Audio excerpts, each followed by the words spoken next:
Hello friends, कैसे हैं आप सब लोग। आई होप आप सब अच्छे होंगे और अच्छे से पढ़ रहे होंगे। कल मैंने जो फर्स्ट वीडियो बनाया था, जो फर्स्ट लेक्चर था हमारा, उसके अंदर देखा कि हमने माइक्रो ऑर्गेनिज्म क्या होते हैं। तो मैंने कल बात की थी micro organism very very small organism है। वेरी स्मॉल ऑर्गेनिज्म, वे इतने स्मॉल है कि मैंने नेक्ड आई से नहीं देख सकते। वेरी स्मॉल ऑर्गेनिज्म है जिन्हें हम नेक्ड आई से नहीं देख सकते। इनके लिए एक यंत्र की आवश्यकता होती है जिन्हें हम कहते हैं माइक्रोस्कोप। तो इन्हें देखने के लिए माइक्रोस्कोप की आवश्यकता होती है मेनली। माइक्रोस्कोप, माइक्रोस्कोप क्या है कि माइक्रोस्कोप, माइक्रो मतलब छोटा या वेरी स्मॉल, स्कोप यानी बड़ा करने वाला, लार्ज साइज। जो हमें लार्ज साइज करके दिखाई दे उसे माइक्रोस्कोप कहते हैं। फिर हमने बात की थी कि माइक्रो ऑर्गेनिज्म कितने टाइप के होते हैं। तो हमने कल बात की माइक्रो ऑर्गेनिज्म 5 टाइप के होते हैं। पहला बैक्टीरिया, दूसरा एल्गी,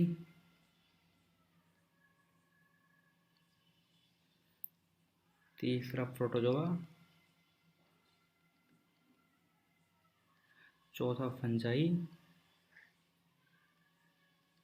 और पांचवा हमारा लास्ट एंड वायरस। वायरस को जोर से मत बोलो, इसे धीरे से बोलो। ये क्या है? वायरस, जो बहुत ही घातक है। और फिलहाल तो आप सभी जानते हैं कि बहुत ही घातक वायरस चल रहा है जिसका नाम है कोरोना। कोरोना भी एक क्या है? वायरस है जिसकी अभी तक कोई वैक्सीन तैयार नहीं हुई। आप इसी कोरोना वायरस की वजह से आपकी स्कूलें बंद हैं, आप पढ़ नहीं पा रहे, लेट हो रहे हैं, आपके एग्ज़ाम भी नहीं हुई, काफ़ी एक्स्ट्रा एक्स्ट्रा। अब देखते हैं बैक्टीरिया। तो आपने देखा होगा कि बैक्टीरिया हर जगह होते हैं, प्रेजेंट इन एवरीवेयर, ये हर जगह होते हैं, एवरीवेयर। अब कोई कहे कि आपसे कि बैक्टीरिया की लोकेशन का है, तो कोई स्पेशल लोकेशन नहीं है। हम ये बात कल कर चुके हैं, मैं आपको बस रिवाइज करा रहा हूँ ताकि आपको सब कुछ याद रहे। अब ये रहते कहाँ हैं? ये कॉलोनी बनाकर रहते हैं। कॉलोनी, कॉलोनी में रहते हैं मिलियन की संख्या में, मिलियंस की संख्या में कॉलोनी बनाकर रहते हैं। हर जगह होते हैं, कॉलोनी बनाकर रहते हैं। आप वैसे देखें तो कि आपके हाथ में भी बैक्टीरिया हैं। तभी तो कहते हैं खाना खाने से पहले अपने हाथों को बार बार धो, क्योंकि इसके अंदर बैक्टीरिया हैं जो आपके शरीर के अंदर जा सकते हैं। कुछ बैक्टीरिया हमारे लिए हार्मफुल भी होते हैं। तो आज बात करेंगे जो हमारे लिए यूजफुल बैक्टीरिया हैं एंड हार्मफुल बैक्टीरिया हैं। तो इसलिए कहते हैं कि हाथ धोकर खाओ, क्योंकि अगर हार्मफुल बैक्टीरिया हमारे बॉडी के अंदर चला गया ना, तो काफ़ी रोग हो सकते हैं। तभी जब भी हम खाना खाते हैं या फिर कोई भी चीज़ खाते हैं तो उसे हाथ धोकर खाते हैं, हैंड वॉश करके खाते हैं, और या फिर उस वस्तु को धोकर खाते हैं जो धोने योग्य हो। ऐसे नहीं कि आप चीनी को धोने लग जाएंगे तो चीनी पानी बन जाएगी और घर वाले आपको रोला करेंगे, मतलब डांटेंगे। इससे अच्छा है कि आप उसे न धोएं। जैसे सेब हुआ, बनाना हुआ, कोई भी चीज़ है आप उसे धोकर खाएं, क्योंकि उसके अंदर बैक्टीरिया हो सकता है। अब देखते हैं एल्गी। एल्गी को हम प्लांट लाइक स्ट्रक्चर कहते हैं, क्योंकि प्लांट की तरह होते हैं। अब ये प्लांट की तरह क्यों होते हैं? क्योंकि इनके पास एक पिगमेंट पाया जाता है, इनके पास एक पिगमेंट होता है जिसे कहते हैं क्लोरोफिल।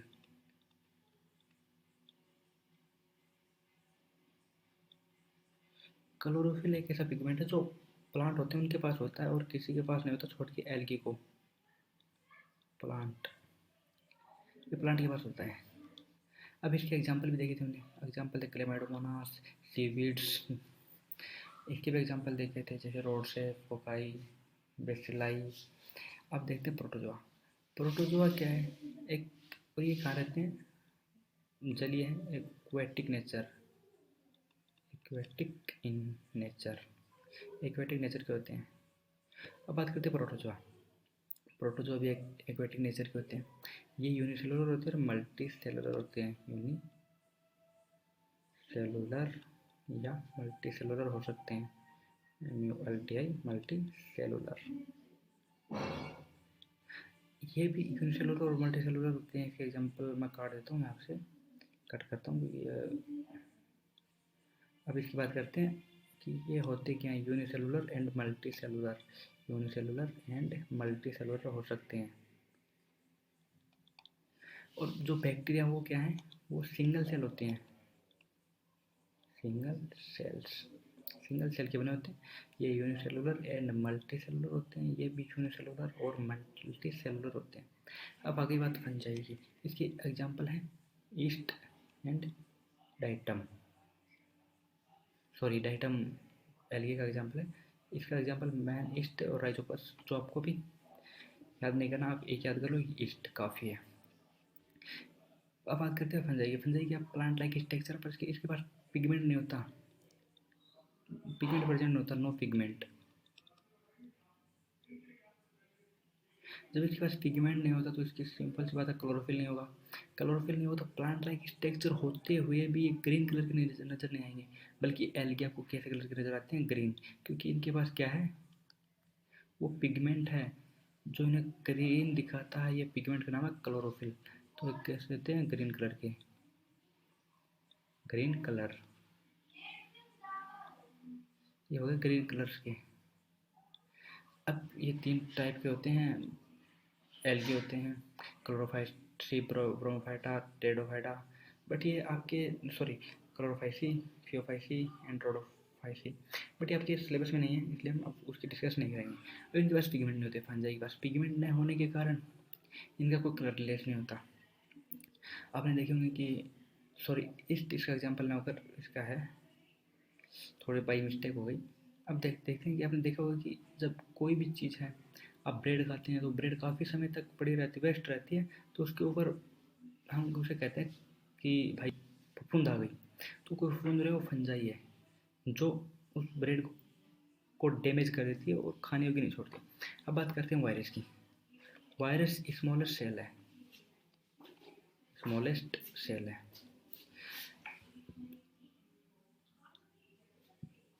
इसे लिविंग और नॉन लिविंग के बीच की बॉर्डर लाइन भी कहा जाता है, border line of, border line, living और नॉन लिविंग के बीच की बॉर्डर लाइन भी कहा जाता है इन्हें, living and non living, non living. अब इन्हें लिविंग और नॉन लिविंग के बीच की बॉर्डर लाइन कहते हैं, उसकी बातें करते हैं। देखो, तो पहली बात करें कि ये लिविंग और नॉन लिविंग के बीच की बॉर्डर लाइन क्यों है, क्योंकि इनके लिविंग के समान इनके अंदर होता है क्लोरोफिल, सॉरी क्लोरोफिल का नाम है डीएनए या आरएनए, तो इनके अंदर प्रेजेंट होता है डीएनए या आरएनए, जो हर लिविंग के अंदर होता है, नॉन लिविंग के अंदर नहीं होता। अब बात करते हैं नॉन लिविंग के समान। तो नॉन लिविंग के समान इसके कौन से लक्षण हैं इनके अंदर है जो इससे हम कह सकते हैं कि नॉन लिविंग है। इनके अंदर कोई भी सेल डिवीजन नहीं होता या सेल नहीं पाई जाती, सेलुलर नहीं होते, इसका मतलब इनके पास कोई सेल नहीं होती। और सेल नहीं होने का मतलब आपने कभी देखा है कि सेल्स नहीं होती, कि कोई भी आप स्कूल में जाते हो तो वैन से जाते हो, क्या वैन के पास कोई सेल है, नहीं है, नॉन लिविंग है। कोई भी चीज़ आप देखते हो कि आपके घर के बाहर कोई भी पत्थर पड़ा हुआ है, उसके पास कोई सेल है, नहीं है, वो भी नॉन लिविंग है। ये भाई इसके एग्जाम्पल, हमने पहला एग्जाम्पल ले लिया कोरोना वायरस, दूसरा एग्जाम्पल देखते हैं, example second HIV virus, example third bacteriophage, bacteriophage, bacteriophage virus. अब हम, ये बात हो गई, हमने जो कल किया था उसको डिस्कस कर लिया, अब हम आगे बढ़ते हैं। तो हम आज देखते हैं कि कुछ जो बैक्टीरिया वो हमारे फ्रेंडली होते हैं, तो बात करते हैं जो फ्रेंडली बैक्टीरिया वो कौन से हैं और कैसे होते हैं। तो हम पहले बात करते हैं कि फ्रेंडली बैक्टीरिया हैं वो हमारे लिए फ्रेंडली माइक्रो ऑर्गेनिज्म, इनका यूज़ क्या क्या है। अब पहले बात करते हैं इनका यूज़ प्रिपरेशन करने, कर्ड एंड ब्रेड केक की प्रिपरेशन करने में आता है, मतलब कर्ड, हम इससे दही बना सकते हैं, ब्रेड बना सकते हैं, केक भी बना सकते हैं। कर्ड बनाने में आता है बेसिलस बैक्टीरिया, बेसिलस बैक्टीरिया को यूज लिया जाता है, एंड ब्रेड एंड केक बनाने में लिया जाता है ईस्ट का यूज। ओके, अब ये इन्वायरमेंट को क्लीन करते हैं और जो dirty substance, death and decay substance, उनको हटाते हैं इन्वायरमेंट से। मतलब जो इन्वायरमेंट को साफ करने के लिए, जैसे कोई चीज़ या कोई भी जीव जंतु मर गया तो कुछ दिन बाद उसके अंदर स्मेल आने लग जाती है और थोड़े दिन बाद वो मिट्टी में मिल जाता है, क्योंकि उसको जो माइक्रो ऑर्गेनिज्म है वो उसकी बॉडी को छोटे छोटे पार्ट में डिवाइड कर देते हैं और उसे मिट्टी के समान बना देते हैं। एंड लास्ट यूज होता है, उसको इंक्रीज करते हैं सॉइल फर्टिलिटी को, नाइट्रोजन को फिक्स करके। अब एक बैक्टीरिया होता है जिसे हम कहते हैं साइनोबैक्टीरिया। साइनोबैक्टीरिया साइनोबैक्टीरिया साइनोबैक्टीरिया क्या करता है कि साइनोबैक्टीरिया का एक ग्रुप होता है नॉन स्टॉक एनाबिना बिना। मतलब आप गाने सुनते हो तो आप कहते हैं भाई नॉन स्टॉप गाने चलने चाहिए, तो नॉन स्टॉप गाना बिना रुकावट के एना बिना। आप याद कर सकते हैं कि नाइट्रोजन फिक्स कौन करता है, नॉन स्टॉप बिना रुकावट के चलने वाला एना बिना, मतलब इसका नाम हो गया नॉन स्टॉप एना बिना। तो आपको याद रख सकते हैं ये नॉन स्टॉप एना बिना है जो नाइट्रोजन को फिक्स करता है। स्वाइन बैक्टीरिया का टाइप है, जो एक बैक्टीरिया है। तो हमने देख लिया कि हमारे लिए हम इनको किस किस चीज़ में यूज ले सकते हैं। तो पहली बात करते हैं मेकिंग कर्ड, ब्रेड एंड चीज। तो कर्ड बनाने में, चीज़ बनाने में और ब्रेड बनाने में। तो जैसे हमने पहले बात की थी कि जो बैक्टीरियम लाइसोबैसिलस है, लैक्टोबैसिलस है, वो प्रमोट करता है फॉर्मेशन टू कर्ड। जो लैक्टोबैसिलस है वो कर्ड बनाने को प्रमोट करता है। मैं ये प्रॉब्लम हटा देता हूँ कि मैं थोड़ी सी जगह की आवश्यकता पड़ेगी। अगर आपने नोट नहीं किया तो वीडियो को पॉज करके आप नोट कर सकते हैं। हम देखते हैं कर्ड को कैसे बनाता है। जैसे ये हमारा मिल्क है, मिल्क के अंदर हमने ये 40 to 48 डिग्री सेल्सियस टेम्परेचर पर, अगर जब मिल्क का टेम्परेचर 40 to 48 डिग्री सेल्सियस होता है तो उसके अंदर लैक्टोबैसिलस बैक्टीरिया डाल देते हैं।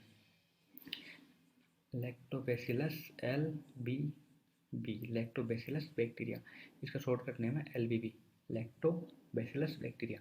ये क्या करता है कि उसके अंदर जाकर, आपने देखा होगा कि जिसे हम जामन कहते हैं, थोड़े बहुत डालते हैं, फिर क्या करता है उस मिल्क को कर्ड में डिवाइड कर देता है। कर्ड उसके अंदर बहुत ज़्यादा वो अपने 40 से 48 डिग्री सेल्सियस पर अपने आप को रिप्रोड्यूस कर लेता है, मतलब अपनी संख्या को बढ़ा लेता है और कर्ड बना देता है। यह है नॉर्मल कर्ड की फॉर्मेशन की विधि। अब ये क्या करता है, मल्टीपल्स इन मिल्क, मिल्क में मल्टीपल हो जाता है, अपने आप को संख्या को बढ़ा लेता है and convert it into curd, और इसे कर्ड में कन्वर्ट कर देता है। अब देखते हैं next point, bacteria convert the natural sugar, और नेचुरल शुगर होती है into milk into lactic acid in milk. जो मिल्क के अंदर नेचुरल शुगर होती है उससे लैक्टिक एसिड में डिवाइड कर देते हैं। Different flavour of milk due the different type of bacteria use. आपने देखा होगा, आप दुकान से दूध ला रहे हैं तो काफ़ी सरस डेयरी चल रही है, कौन सी डेयरी, तो इसमें देखो कि अलग अलग फ्लेवर का आपको दूध नजर आते हैं। कभी आपने देखा हो बादाम फ्लेवर, कभी कौन सा फ्लेवर। उसके अंदर क्या करते हैं कि जो नेचुरल शुगर मिल्क है उसके लैक्टिक एसिड से उसके अंदर बैक्टीरिया डाल देते हैं और बैक्टीरिया के यूज से उसे कन्वर्ट कर देते हैं फ्लेवर वाले मिल्क में। अब हम आगे बढ़ते हैं। हमारे ये बात आपने अगर नोट नहीं किया तो वीडियो को पॉज करें और नोट करें। चलो हम आगे बढ़ते हैं, आपने नोट कर लिया होगा, अगर नहीं किया तो वीडियो को पॉज करो। जैसे हमने बात की थी कि ईस्ट है वो ब्रेड एंड केक बनाने में काम आता है, use in making cake and bread.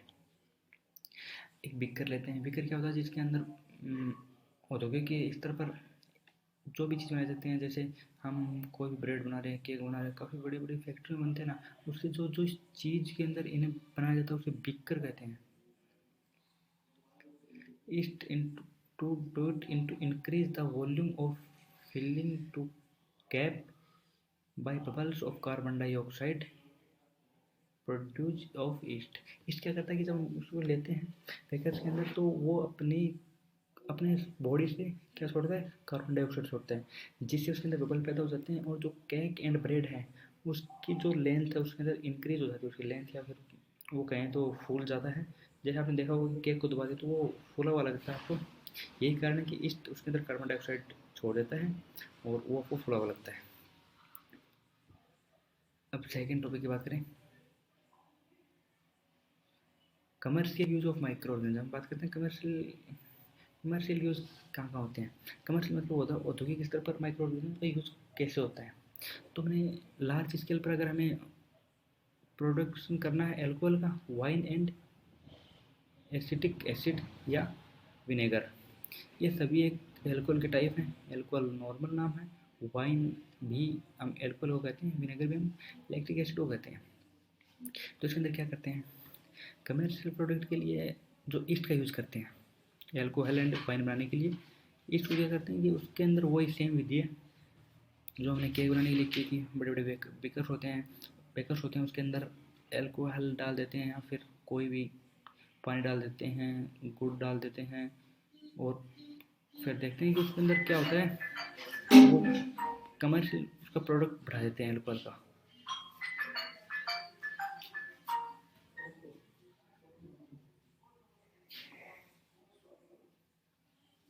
अब फर्मेंटेशन करते हैं, process of conversion of sugar into alcohol by yeast knows of fermentation. अब फर्मेंटेशन किसे कहते हैं, फर्मेंटेशन एक प्रोसेस है जिस प्रोसेस से हम जो नेचुरल शुगर होता है उसको एल्कोहल में कन्वर्ट करते हैं बाय ईस्ट, ईस्ट की सहायता से। जब हम एल्कोहल सॉरी सिंपल शुगर को या नेचुरल शुगर को एल्कोहल में कन्वर्ट करते हैं उसे इनफॉर्म फर्मेंटेशन कहते हैं। ओके, अब हम बात करते हैं कि मेडिसिन के तौर पर माइक्रो ऑर्गेनिज्म का हम यूज़ कैसे करते हैं। ओके, तो अपन देखोगा जो आप टेबलेट लेते हैं पेनिसिलिन, वो माइक्रो ऑर्गेनिज्म की बनी होती है। तो बात करते हैं एंटीबॉडीज। एंटीबॉडीज के तौर पर हम देखते हैं कि माइक्रो ऑर्गेनिज्म का हम यूज़ कैसे करते हैं। तो they are the medicine that are use the treatment infecting used by the other bacteria and threatening parasites. Parasite and micro organism से इन एंटीबॉडीज को बनाया जाता है। Antibodies provide help in other bacteria, मतलब क्या है कि कोई भी, ये हमारी बॉडी है, मैं कोई भी मान लो एक्स वाई जेड ये इंसान है,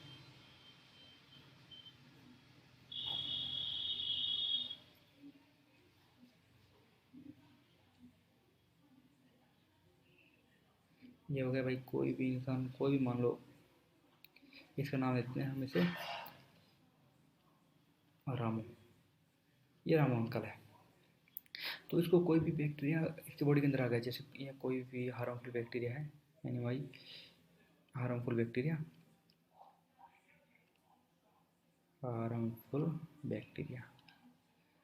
जैसे हम एच भी लिख सकते हैं, हार्मफुल बैक्टीरिया आ गया तो हमारी क्या करता है, ये हमारी बॉडीज को डैमेज करने लगता है। अब हम पेनिसिलिन या कोई भी टेबलेट लेते हैं तो उससे क्या होता है कि वो जो एंटीबॉडीज उसके अंदर होती हैं वो हमारी बॉडी के अंदर जाती हैं और उस बैक्टीरिया को डीएक्टिव कर देती हैं, उसे नष्ट नहीं करती, डीएक्टिव कर देती हैं,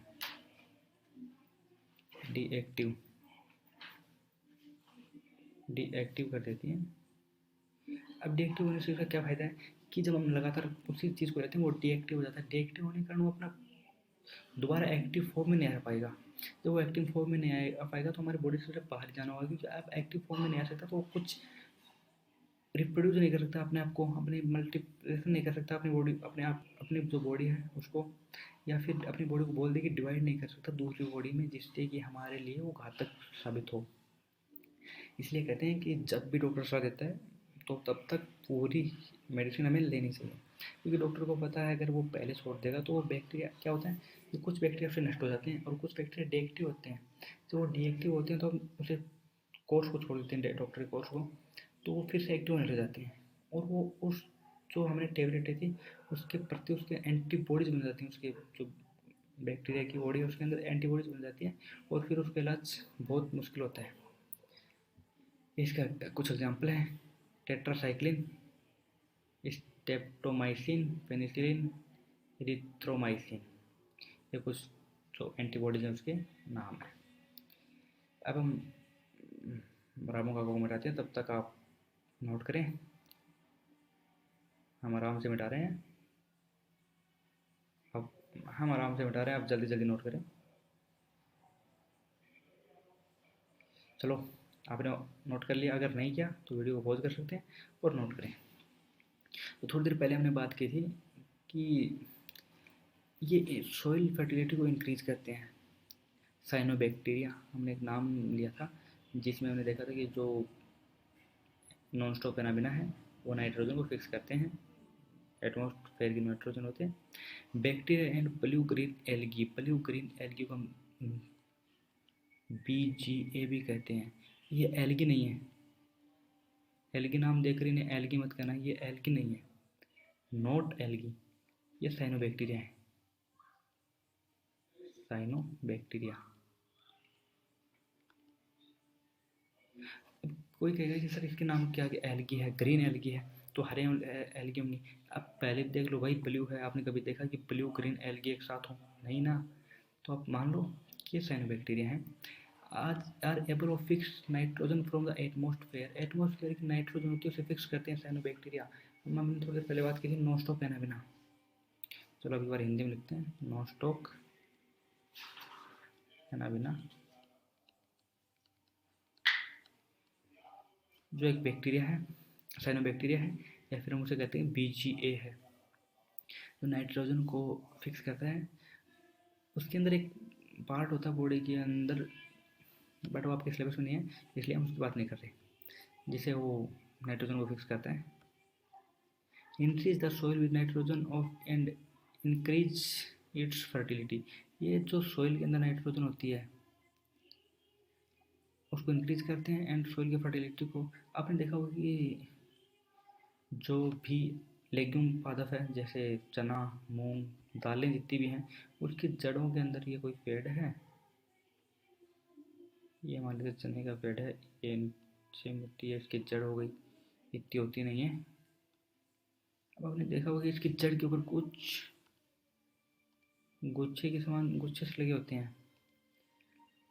आप कभी चने के खेत में गए तो चने को फाड़ कर देखें, ऐसे कुछ नोट्स लगे होते हैं, गांठें बनी होती हैं उसके जड़ों में।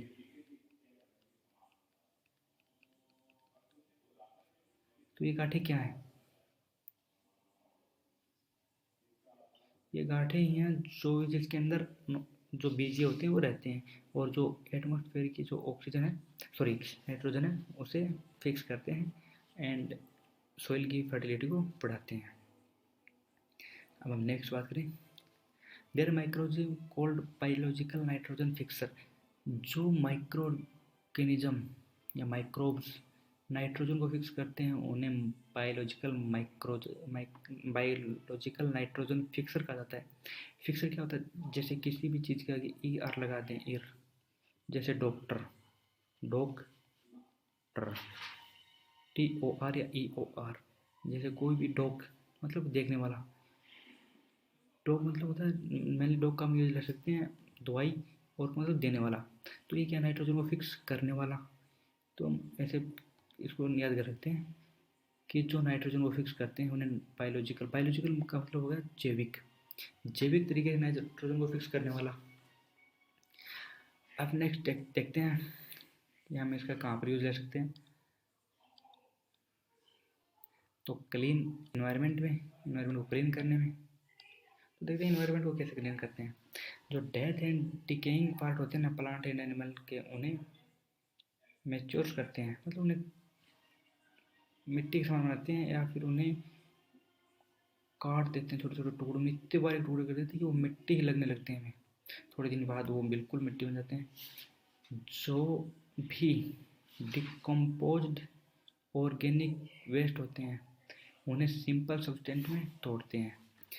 कुछ जैसे हम केमिकल लेब्स काफ़ी बड़ी बड़ी हैं, उनके अंदर ऑर्गेनिक चीज़ों की कोई भी वैक्सीन बनाने के लिए या फिर टेस्ट चलते रहते हैं। तो जो भी वेस्ट बचते हैं, और जो कुछ वेस्ट होते हैं जो कंपोज हो जाते हैं या फिर टूट जाते हैं, जो कुछ वेस्ट डिकम्पोज होते हैं मतलब टूटते नहीं हैं, उन्हें सिंपल सब्सटेंट में ट्रांसफ़र करते हैं। एक लास्ट टॉपिक है क्लीन एंड एनवायरनमेंट का, ये degrade the harmful substance and clean up the environment. इसका क्या मतलब है? इसका मतलब है कि डिग्रेड करते हैं हार्मफुल सब्सटेंस, और होते हैं ना, उनको क्लीन कर, उनको मतलब तोड़ देते हैं या फिर नष्ट कर देते हैं, और इन्वायरमेंट को क्लीन करते हैं। तो हमने बात की कि अभी तक इन्वायरमेंट को क्लीन कैसे करते हैं माइक्रो ऑर्गेनिज्म, एंड सॉइल की फर्टिलिटी को कैसे बढ़ाते हैं। तो आप जल्दी से नोट करें, हम आगे बढ़ते हैं। आगे बढ़ने से पहले बता देते हैं कि आगे हम करेंगे हार्मफुल माइक्रो ऑर्गेनिज्म। हमने देखे कि अभी तक यूजफुल माइक्रो ऑर्गेनिज्म कौन कौन से हैं और हमारे किस प्रकार काम आते हैं। अब हम देखेंगे कि हार्मफुल माइक्रो ऑर्गेनिज्म कौन कौन से हैं और हमारे किस प्रकार काम आते हैं, हमारी बॉडी के अंदर वो क्या करते हैं, हमारी बॉडी को बेनिफिट क्या क्या देते हैं, हमने ये देख लिया। अब देखते हैं ये हमारी बॉडी के लिए कुछ माइक्रो ऑर्गेनिज्म डिसऑर्डर भी पैदा करते हैं या डिजीज भी पैदा करते हैं, वो कौन कौन से होते हैं और कैसे डिजीज पैदा करते हैं वो भी देखेंगे। कौन कौन से ट्रांसफ़र उनका किस किस से ट्रांसफ़र करते हैं वो भी हम बातें करेंगे नेक्स्ट वीडियो में। तो इसके अभी तक के लिए बाय बाय, टाटा, पढ़ते रहो।